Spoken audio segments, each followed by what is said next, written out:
Diventa cittadino europeo senza confini, vivi l'Europa con uno spirito diverso. Come mai ha questo slogan l'AEG?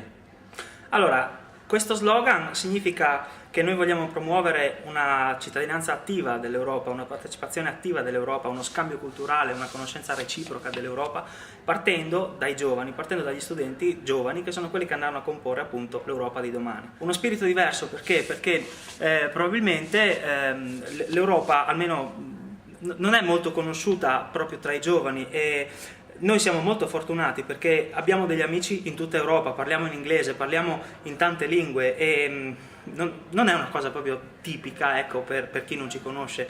E da questo punto di vista, appunto, noi siamo cittadini d'Europa piuttosto che cittadini italiani o francesi o spagnoli o quant'altro. Tra le diverse attività, conferenze, workshop, Summer University e European Nights. Sì. Ce ne puoi spiegare una di queste attività?